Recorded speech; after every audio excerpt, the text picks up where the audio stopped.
বিরাট কোহলির উইকেটটা নিব। বিসিবির কারো বাজারও করা লাগে নাই। হাতুরা সিং আমার পছন্দ করার জন্য একটা দল আমাকে দেখতে পারতো না। আমাকে নিয়ে একটা সবারই ছিল যে আমি হাতুরা সিংকে মানে তেল মারি আর কি। আমি তো ওইভাবে মানে ইংলিশ আমি বুঝি, বলতে পারি, বাট হয়তো ফ্লুয়েন্টলি না যে ওনার সাথে আমি মানে একদম ভালো মতো সরাসরি ডিসকাস করতে পারবো এমন না। বিরাট কোহলির উইকেটটা নিব।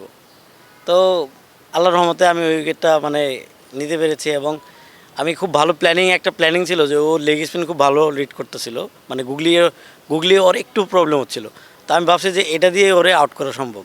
তারপরে আমি আল্লাহর মধ্যে কিছুটা এক্সিকিউট করতে পারছি এবং কি সেও গুগলিটা ওইভাবে লিড করতে পারে নাই, যার জন্য আমি উইকেটটা মানে নিতে পেরেছি আর কি। না আসলে এইগুলো তো দেখি নাই, বাট আপনারাও জানেন, আমিও শুনছি যে এমন অবস্থা গেছে যে বিসিবির কারো বাজারও করা লাগে নাই। মানে ওনাদের বাসায় এমন পরিমাণ মানে এত পরিমাণেই যাইতো যে ওনাদের মানে বাজারও করা লাগতো না। আর আমাকে নিয়ে একটা সবারই ছিল যে আমি হাতুরা সিংকে মানে তেল মারি আর কি। তো আমার কথা হচ্ছে যে আমি তো ওইভাবে মানে ইংলিশ আমি বুঝি, বলতে পারি, বাট হয়তো ফ্লুয়েন্টলি না যে ওনার সাথে আমি মানে একদম ভালো মতো সরাসরি ডিসকাস করতে পারবো এমন না। তো আমি যদি কথা বলতাম ওনার সাথে, দেখা তো সাকিব ভাই, তামিম ভাই, এরা আমার হেল্প করতো, মাসাই ভাই। তো আপনার হচ্ছে যে এই জিনিসটা যদি আমি করতামই, তাহলে সর্বপ্রথম ঘরোয়া লিগের যে কোচগুলো ছিল এদের করতাম যেন আমি ঘরোয়া লিগ খেলতে পারি। আর হাতুরা সিংয়ের সাথে আমি কথা বলতে পারতাম না ঠিকমতো, কোনো দিন প্র্যাকটিস বা ম্যাচের বাইরে আমার সাথে ওইভাবে কথা হয় নাই। কিন্তু সে আমাকে সুযোগ দেয় এবং কি সে আমার নিয়ে অনেক মানে বোর্ডে ফাইট করে, যার জন্য সবাই মনে করে যে আমি ওর তেল মারি। আমার কেরিয়ার ছোটো হওয়ার পিছনে বা এখন যে আমার কেরিয়ার ডিস্টার্ব হয়ে গেছে এর পিছনে ওনাদের এই একটা ধারণা অনেকটা কাজ করে আর কি। হাতুরা সিং আমার পছন্দ করার জন্য একটা দল আমাকে দেখতে পারতো না।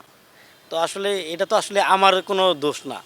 উনি কিন্তু আপনি খেয়াল করে দেখবেন মুস্তাফিজেরও সুযোগ দেয়, রিশাদও কিন্তু হাতুরা সিংয়ের জন্যই কিন্তু ন্যাশনাল টিমে আসছে।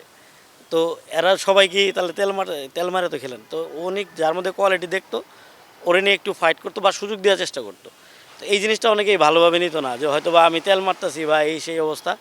তো আমি মনে করি যে আপনার ওই তো আমি তো বললাম যে আমি যদি তেলই মারতাম তাহলে আমি ঘরোয়া লিগে আগে মারতাম, যেন ঘরোয়া লিগ কন্টিনিউ আমি খেলতে পারি। আমি ন্যাশনাল টিমে যখন খেলি তখন আমার ঘরোয়া লিগের সুযোগ দেওয়া হতো না। তো আমি আশা করব যে এখন যেহেতু বিসিবি চেঞ্জ হয়েছে সব কিছু, আমাদের প্রতিমন্ত্রী মাননীয় আমিনুল ভাই যে উনি যে আছে উনি আমাদের দিকে একটু সুদৃষ্টি দিবে যেন আমরা আবার ক্রিকেটটা কন্টিনিউ করতে পারি, যেহেতু এখনও এজ তো শেষ হয় নাই। তো আমরাও চেষ্টা করব যে ওইভাবেই করার। তো আশা করি যে ইনশাল্লাহ সামনে অপরচুনিটি আসলে কামব্যাক করার। এনসিএলে আপনার হচ্ছে একটা ম্যাচে আমি ওই বছর আমি চিটাগংয়ের হয়ে খেলি। তো ওই বছর একটা ম্যাচে আমি ওই ফতুল্লাতে 6 উইকেট পাই ঢাকা ডিভিশনের সাথে। এরপর আমি একটা এনসিএলে একটা সিঙ্গেল ম্যাচও খেলতে পারি নাই। তো আমি তারপরে আবার মানে আমি টিম ম্যানেজমেন্টকে জিজ্ঞাসা করলাম যে এটার কারণ কি। তো ওনারা বললো যে মানে বিসিবি থেকে মেসেজ আসছে, একজনে মেসেজ করছে বা একটা ভালো জায়গা থেকে মেসেজ আসছে যেন আমাকে না খেলায় কন্টিনিউ। পারফর্ম করার পরেও যদি আপনার পিছিয়ে এত বড় একটা হাতগুলা কাজ করে যে আপনারে মানে আপনি পারফর্ম করার পরে আপনারা খেলানোর জন্য মানে না খেলানোর জন্য যেন আপনি পারফর্ম করলে আবার ভালো জায়গায় না আসতে পারেন। তো আসলে এখানে তো দেখেন বিসিবিতে যারা আছে কেউ আমার রিলেটিভ না, কেউ আমার না। আর কারোর সাথে আমি কোনোদিন বেয়াদবি করিনি, বাট এগুলার কারণ কি আসলে আমি নিজেও এগুলো নিয়ে কনফিউজ। কিছু মানুষের সাথে এত পরিমাণ মানে অন্যায় হয়েছে, মানে সবাই একজন মানুষ না, মানে অনেকেই আছে এর মধ্যে ইনভলভ। তো কিছু প্লেয়ারের সাথে এত পরিমাণ অন্যায় হয়েছে যে তাদের মানে কেরিয়ারই শেষ করে দেওয়া হয়েছে আর কি, অপছন্দের কারণে। হয়তো বা আমি তার সাথে ওইভাবে মিশতে পারিনি বা কথা বলি নেই বা ওনাদের ওই যে বললাম বাসায় বাজার তাদের কোনো কিছুই করতে পারিনি। তো হয়তো বা এগুলা করলে যারা অনেক প্লেয়ার যেগুলো অবহেলিত তারাও কন্টিনিউয়াসলি খেলতে পারতো। আমি চিটাগং ডিভিশনে যেবার 6 উইকেট পাওয়ার পরে আর একটা ম্যাচও খেলতে পারিনি।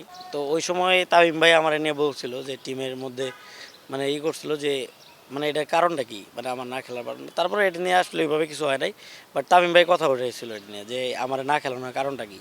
তো উনি কিন্তু আসলেই সবসময় মানে মানে হেল্প করতে চায় প্লেয়ারদের সাথে ভালোই করে। তো আমি আশা করব যে মানে এই জিনিসগুলো যেন যারা বোর্ডে আছে আমাদের তারাও যেন করে। ময়মনসিংহ যেহেতু বিভাগ হইলো এবার, তো আমাদের নিজস্ব এবার বিভাগ হয়েছে। তো আমি এটা আমাদের জন্য একটা মানে প্লাস পয়েন্ট যে এখন আর অন্য বিভাগে যায় খেলতে হবে না। তো আমি আশা করব যে আমাদের বিভাগ থেকে যেন আমরা ওই প্রাপ্য সম্মানটা, খেলার সুযোগটা পাই, যেহেতু এখন যারা বোর্ডে আছে তারা যেন আমাদের দিকে একটু সুনজর দেয় এবং এতটুকু মানে সুযোগ আমাদের করে দেয় যে ময়মনসিংহ বিভাগ থেকে এনসিএলের যেন আমরা কন্টিনিউয়াসলি খেলতে পারি। আমাদের যে ক্রীড়া প্রতিমন্ত্রী আমিনুল ভাই, ওনার কাছে মানে ওনাদের কাছে আমাদেরই থাকবে যে এই জিনিসগুলো যেন একটু তারা একটু মানে এগুলা নিয়ে তদন্ত করে যে আসলেই অনেক প্লেয়ারের পিছনে মানে কেরিয়ারে কিন্তু শেষ হয়ে গেছে এগুলা কারণে, অজানা কারণ। তো আমি মানে ওনাদের থেকে আশা করবো যে এগুলো ইনভেস্টিগেট করা এবং যেহেতু আমাদের এখনও মানে এজ আছে, এখন আল্লাহর মতো ফিট আছি, প্র্যাকটিসের উপর আছি, তো এইটুক সুযোগ যেন আমাদের করে দেয়, যেন আমরা আবার কাম ব্যাক করতে পারি আর কি, এইটুকুই চাও আমাদের কাছে।